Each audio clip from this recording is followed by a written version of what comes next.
Hey, and all of a sudden, we have the Hall of Fame owner of the Tri-City Dust Devils, George Brett, here in the booth, who has to be quite happy about the 3-0 lead for the Dust Devils. I am so excited. So here we go. We've got George Brett in the booth. How are you doing? I'm doing great.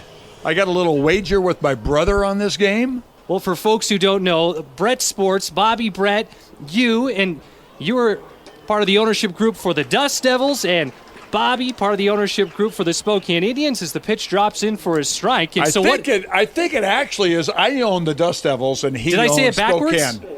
I own the Dust Devils. He owns Spokane. Yes. Am I right or wrong? Backwards, Right. Well, there we go. Clarification. Yeah. Straight from the horse's mouth. So we have a nice little wager on this ball game tonight. So what kind of wager are we talking about? Well, we have a little suite. We have all the Dust Devil people in one suite, and we have the Spokane people in the other suite. And I said, I'll tell you what we'll do, big fella. Losers tonight buy dinner and beers. Okay, and I imagine that's going to be a pretty good dinner. Well, look at this. It's 3-0. We've only given up 2 hits. Here's the 1-1 pitch. Our guy's pitching pretty good. Do you like that so far? I was in Spokane 2 weeks ago for hockey camp because we own the hockey team in town. And I've never been to that. And so I came to see that, and I came to a game, and the guy pitching for Spokane was pitching that night. And he had good stuff. I'm going, holy cow, this guy's good. And then I found out he was pitching tonight against Tri-Cities, but 1-2 pitch grounded to Wenzel. The third baseman throws to second, gets the force out on Jack Stronach, and that will do it for the top of the sixth. Can we keep you for the bottom of the sixth? Let's do a bottom. All right. Let's do it. I love it. George Brett here, Hall of Fame owner of the Dust Devils, joining us. We go to the bottom of the sixth. Dust Devils up 3-0 on the Spokane Indians. This is Dust Devils baseball on News Talk 870 KFLD. Welcome back to Geesis Stadium. 32. I have to do the math on that. I'm being quizzed right now. Hall of Fame owner of the Dust Devils, George Brett, here in the booth. And here we are with the Dust Devils. I'm coming to Tri-Cities next year. We're going to book that? I've only been there once. I went there for, I think, the 1990 All-Star game in the Western Hockey League. Really? I was there in 89 or 90 for the All-Star game, and I've never been back, but it's a hard place to get to. Well, at least you come here to Spokane first, then the drive's only 2 hours at that point. Here's the pitch from Winhwa Sung, and it's in for a strike to Jake Hoover. So Who's pitching for us? Winhwa Sung, and Winhwa Sung, the story on Winhwa Sung, second year with the Dust Devils, much improved this year. Did Yoshi sign him? Yoshi didn't sign him, but back in 2009, he was the star player for the Chinese Taipei squad in the Little League World Series. They made it all the way to the championship game. I love that. Is down low. They had an early lead, but then they lost the game. You know, in China, they have a professional league now. Do they? In China. I didn't realize think there's 6 teams this year, 8 teams next year. I think everyone knows how big baseball is in Japan. In Japan, Korea, Taiwan, it's just taking off in China. Yes. Yeah. Interesting. Well, Sung, it was the first Asian amateur player ever signed by the Padres. Here's the 1-1 pitch, swung on a ground ball up the middle, goes off the glove of the shortstop, Jordy Barley. And the first man here on the bottom of the sixth aboard for the Spokane Indians. Dust Devils up 3-0, and that's going to be ruled a hit for Jake Hoover. And kind of talked about a little bit before, but that 3-run top of the third, that's the difference in this game. Right. You have to be awfully pleased with that, considering the bet you have on the line. So far. What did you see in that top of the third? I'm trying to think. You sit in a suite here at the ball game, and you're sitting there talking to people, and you're eating a hot dog, you're eating a hamburger, you're drinking a beer, and the next thing you know, there's 3 runs on the board. I can't tell you what happened, but it happened real quick. I know that it happened quick. And plenty of cheering. Oh, you know what it was? Our third base coach was very bold sending players around. There was 2 really close plays at home plate. Yes, base hit to right field, base hit to left field. Bases loaded, no outs was one of them. And the guy from second, you'd think bases loaded, no outs. Okay, hard hit ground ball to left field. It was a bang play at the plate, and the umpire called him safe. And then the next run scored on a really close play at the plate again on a high throw from right field. And that right fielder, a former Dust Devil, Luis Asuncion. Not often you see guys who are on the team before in this league as the 0-1 pitch. Oh, is that right? Down low. Yeah, he played for the Dust Devils the last 3 years. Wow. So the pitch down low, the count 1-1. Again, if you're just so San joining Diego us, released him. Texas signed him. Exactly. And he was in this league for 3 years. Exactly. He has played, I can give you the numbers on this. This is his 247th Northwest League game. Wow. He's going in the Northwest League Hall of Fame. He's got to be leading the world in hits, doesn't he?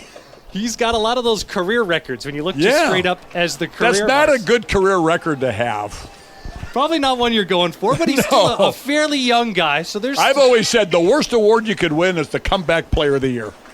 You never want to win that one. That's fair. Never. You never want to win that one. That's fair. That means you were really bad the year before. At least there's a bounce back, though. There's plenty of guys who don't get the comeback. Right. Guys that don't get the comeback or the bounce back, those are the guys that go home. That's true. The 2-1 pitch swung on. Deep fly ball left field. Stronach going back at the warning track. Goes into the wall. Can't make the catch. Hoover goes into third. On to second is Derwin Barreto. And here we are after the double from Barreto with runners on at second and third. Dust Devils up 3-0 on Spokane, but the Indians threatening. And right now in the bullpen, Dan Dallas getting warmed up for the Dust Devils. If you're just joining us again, what a treat this is. The Hall of Fame owner of the Dust Devils, George Brett, here at the ballpark tonight, cheering on the Dust Devils. Did I hear it right? Did you go down and actually talk to the team before the game? Yeah, I went down and met the coaches, met a lot of the players, and told them that nothing would make me happier if I had to go to Peoria next year for the ring ceremony and give them their Northwest League championship rings. Nothing would make me happier. Well, I think they are all hoping that is the case. I'm hoping too. I really am. I think the city of Tri-Cities, I can never remember the cities though. Pasco, Kennewick, and Richland? Kennewick and Richland, right? Yeah. Here's the pitch into Kellen Strom as it's a little low, ball one. And let's see how much longer Win-Wah Sung has here. Nobody out in the bottom of the sixth. Runners on at second and third. We got a lefty up in the bullpen. Who's the lefty? Lefty Dan Dallas, Northwest League All-Star this year. He's warming up in the bullpen. 1 ball, no strikes. Here's the offering, and that's a little low, ball 2. Win-Wah Sung throws a splitter. That's what he considers That's really his favorite a shocker. pitch. Yeah, I don't blame him. You know what? I played 20 years in the major leagues, and the first 17, 18 were pretty easy, and then I got up to 38, 39 years old, and that's when the splitter became real popular. That's when I knew it was time for me to retire. I couldn't pick it up. Interesting. A guy throwing a 95-mile-an-hour fastball, and then he throws you a 86-mile-an-hour splitter that the bottom just falls out of it, and I couldn't pick up the spin on it. And those guys were really tough. We would have hitters meetings before games. Okay, what's this guy throw? You know, new guys in the league. Oh, he throws a fastball, a slider, and a splitter. And I'm going, oh, my God, a splitter. I'm done. I didn't realize that. Give me the old fastball, slider, curveball. I was fine. Then you could deal with that. When Jack Morris started throwing it in the American League, and he became really good at it, and when he became good at it, a lot of other guys did it. Ball to the second baseman, Ela Raza, bobbles it for a moment, collects it in time, throws to first to get the out on Strom. So there is one away, but a run comes in and scores. Hoover played it on the ground ball out. It is now 3-1, and Mike McCoy emerges from the dugout. It looks like that will do it for Win-Wah Sung. 3-1 the score. Sorry to interrupt you on that one. That's all right. Please continue what you were talking on about what? there. You're talking about the splitter. Oh, no, it became Jack Morris. Remember Jack Morris? Yes, of course. For the Detroit Tigers? He started throwing that thing, and Roger Craig had taught him that. And all of a sudden, everybody in the American League and the National League said, well, God, Jack Morris was a pretty good pitcher, but he's getting everybody out now. Maybe we should start throwing more splitters. And the more people that threw splitters, I knew it was time for me to retire. Well, that's fascinating. And I retired at 40 years old, and I just couldn't hit. I could still hit a fastball. I could still hit a slider or curveball, but I couldn't hit that splitter. And how many Major League seasons did it end up being total? I played 20. 20. I thought it was 20 to I came up when I was 20 and retired at 40. It's incredible. Incredible.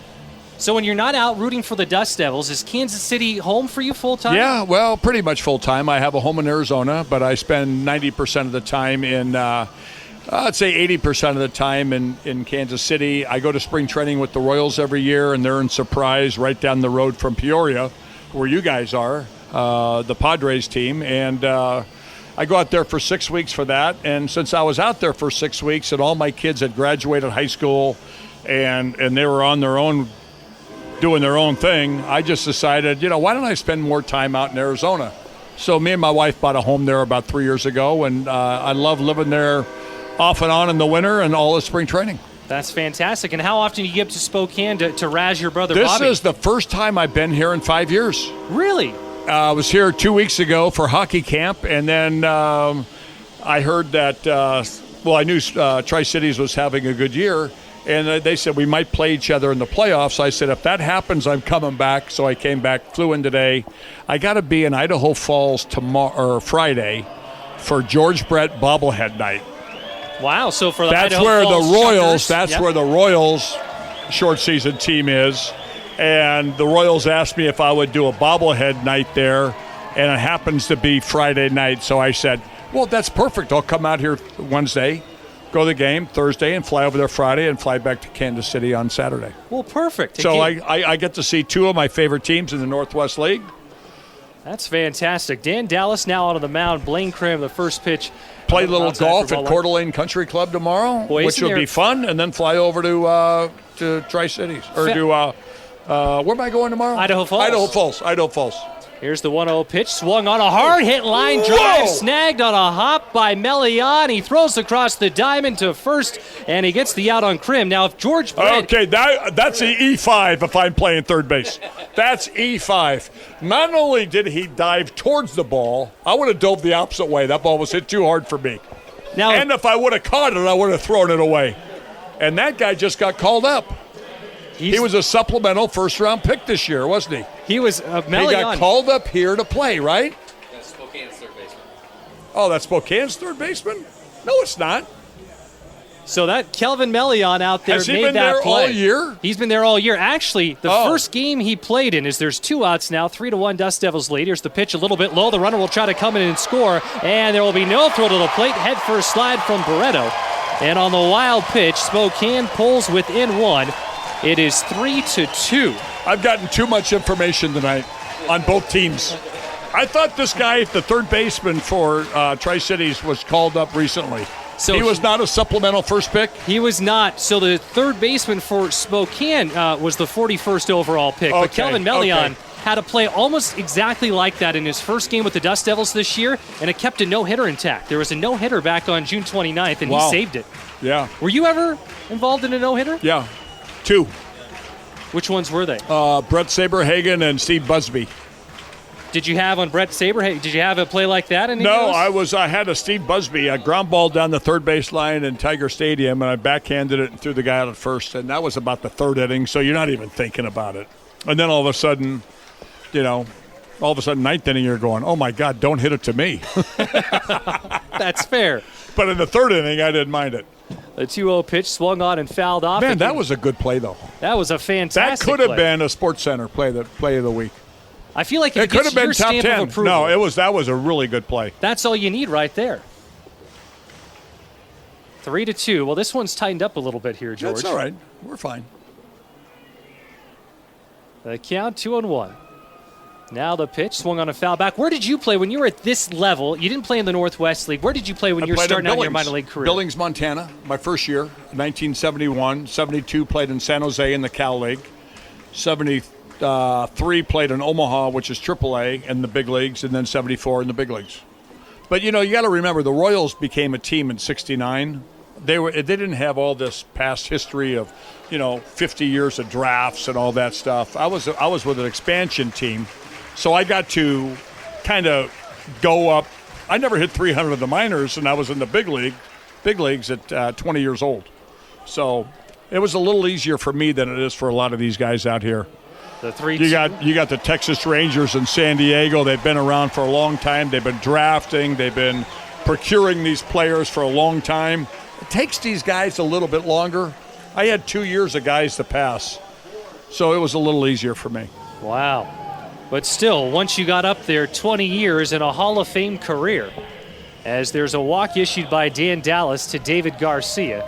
2 outs in the bottom of the 6th. You know, I think it's time you might be jumping up to the major leagues. You're pretty good. Well, I appreciate you saying that. No. That's very kind. I don't think there can be higher praise We for have you. a guy in Kansas City that's been doing it since 1969. Denny Matthews. He's Yes. in the Hall of Fame. He's an unbelievable announcer, in my opinion. I love him. But he gets a little bored, and he's a big hockey fan. Okay. So at the end of the year, when the Royals aren't having a good year, he gives more hockey scores than he does baseball scores. That's one way of doing I think it. it's time we bring in some new blood. We got to bring in some new blood. I'm gonna put a good word in for you. Well, that is very kind of you to say. I really do Sorry, appreciate people that. in Tri-Cities, you might be losing your announcer in a couple of years. Here's the 2-0 pitch as it is down the middle for a strike. Again, Hall of Fame owner of the Dust Devils, George Brett here. And what this Oh, my could have been a God. better surprise to have you show up to the booth here. Well, I wanted to come up and say hi. Well, that is very nice of you to say, and that's very much appreciated. The 2-1 swung How on. hard is it to get Foul one back. of those Dust Devil shirts? I've never gotten one. You know, if you know Daryl Ebert, I know him. I've never gotten one. And a San Diego Padres shirt, that would look good on me with a 8-iron in my hand. 7-iron. it's a pretty good looking logo, though, isn't it? It is a good logo. Yeah, not bad. It would be nice to have some golf attire from you guys. Here's the 2-2 swung on and hit foul. Either Daryl Ebert or Brent Miles. Yeah, I would say well, those Brent, two. yeah, I don't- safe bet either way. I've known Brent for how many years now? 25. 25 years I've known him. I would ask you. I would ask you about some you would stories, but think I'm he would scared give what the me- answer you would would think be. he'd throw me a freebie once in a while. Holy cow. Every time I see David Glass, he's got a Royal shirt on. I'm sure he's not buying it.